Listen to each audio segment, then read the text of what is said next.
በስመ አብ ወወልድ ወመንፈስ ቅዱስ አሐዱ አምላክ አሜን። የዮሐንስ ራእይ ምዕራፍ 5። በዙፋኑ ላይም በተቀመጠው በቀኝ እጁ ላይ በውስጥና በኋላ የተጻፈበት በሰባት ማኅተም የተዘጋ መጽሐፍ አየው። ብርቱም መልአክ መጽሐፉን ይዘረጋ ዘንድ ማኅተሞቹን ይፈታ ዘንድ የሚገባው ማን ነው ብሎ በታላቅ ድምፅ ሲያውጅ አየው። በሰማይም ቢሆን በምድርም ላይ ቢሆን ከምድርም በታች ቢሆን መጽሐፉን ሊዘረጋ ወይም ሊመለከተው ማንም አልተቻለውም። መጽሐፉንም ሊዘረጋ ወይም ሊመለከተው የሚገባው ማንም ስላልተገኘ እጅግ አለቀስኩ። ከሊቃናቱ አንዱ አታልቅስ፣ እነሆ ከይሁዳ ነገድ የሆነው አንበሳ እርሱም የዳዊት ሥር መጽሐፉን ይዘረጋ ዘንድ ሰባቱን ማኅተም ይፈታ ዘንድ ድል ነስቷል አለኝ። በዙፋኑና በአራቱ እንስሶች መካከልም በሊቃናቱም መካከል እንደታረደ በግ ቆሞ አየሁ።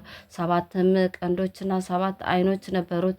እነርሱም ወደ ምድር ሁሉ የተላኩ የእግዚአብሔር መናፍስት ናቸው። መጥቶም በዙፋን ላይ ከተቀመጠ ከዚያ ከቀኝ እጁ መጽሐፉን ወሰደው።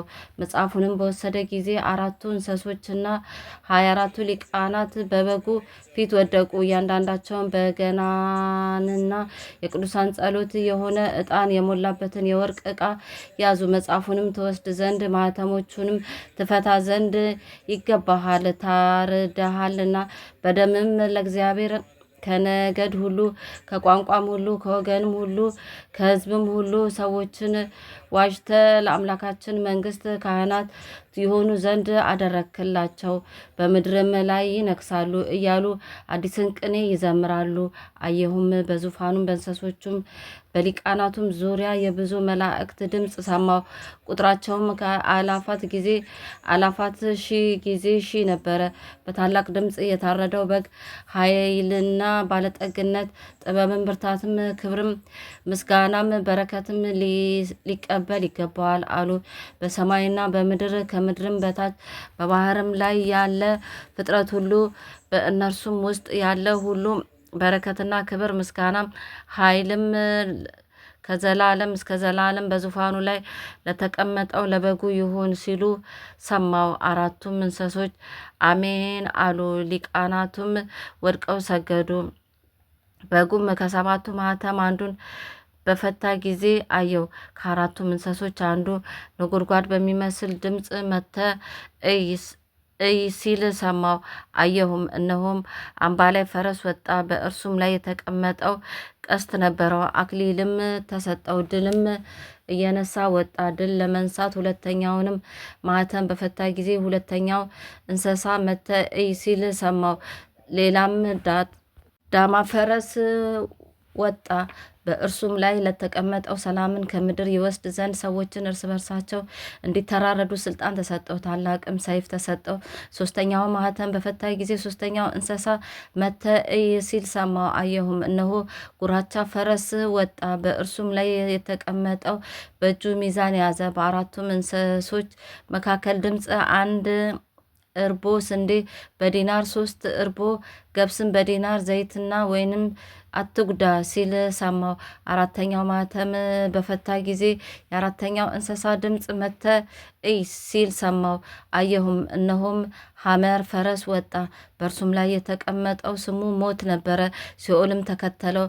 በሰይፍና በራብም በሞት በምድርም አራዊት ይገድሉ ዘንድ ከምድር በአራተኛዋ እጅ ላይ ስልጣን ተሰጣቸው። አምስተኛውንም ማኅተም በፈታ ጊዜ ስለ እግዚአብሔር ቃልና ስለ ጠበቁት ምስክር የታረዱትን የሰዎች ነፍሳት ከመሰዊያ በታች አየው።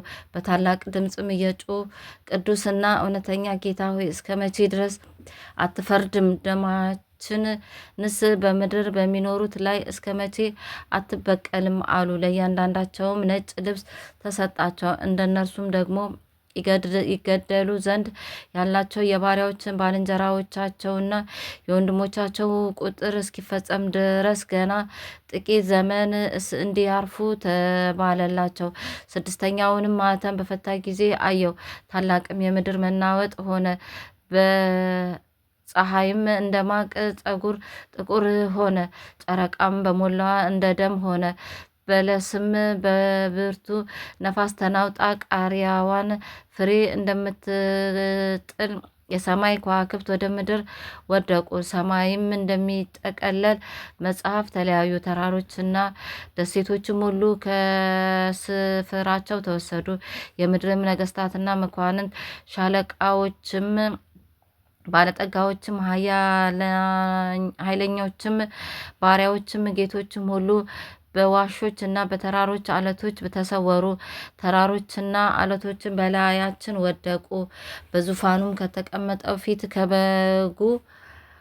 ከበጉም ቁጣ ሰወሩን። ታላቁ የቁጣው ቀን መጥቷልና ማንስ ሊቆም ይችላል አሏቸው። ምዕራፍ 7 ከዚህም በኋላ በአራቱ በምድር ማዕዘን ቆመ 4 መላእክት አየሁ። እነርሱም ነፋስ በምድር ቢሆን ወይም በባህር ወይም በማንም ዛፍ እንዳይነፍስ 4ቱን የምድር ነፋሳት ያዙ። የሕያው አምላክ ማኅተም ያለው ሌላ መልአክ ከፀሐይ መውጫ ሊወጣ አየሁ። ምድርም ባህርም ሊጎዱ ለተሰጣቸው ለ4ቱ መላእክት በታላቅ ድምፅ እየጮኸ የአምላካችንን ባሪያዎችን ግንባራቸውን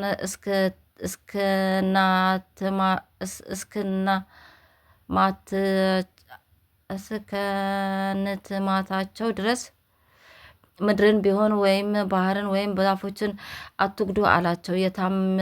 የታተሙትንም እስክናትማቸው ድረስ ምድርን ቢሆን ወይም ባህርን ወይም ዛፎችን አትጉዱ አላቸው። የታተሙትንም ቁጥር ሰማሁ። ከእስራኤል ልጆች ነገድ ሁሉ የታተሙት 144,000 ነበሩ።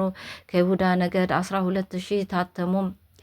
ከሮቤል ነገድ 12,000፣ ከጋድ ነገድ 12,000፣ ከአሴር ነገድ 12,000፣ ከንፍታሌም ነገድ 12,000፣ ከምናሴ ነገድ 12,000፣ ከስምዖን ነገድ 12,000፣ ከሌዊ ነገድ 12,000፣ ከይሳኮር ነገድ 12,000፣ ከዛብሎን ነገድ 12,000፣ ከዮሴፍ ነገድ 12,000፣ ከብንያም ነገድ 12,000 ታተሙ።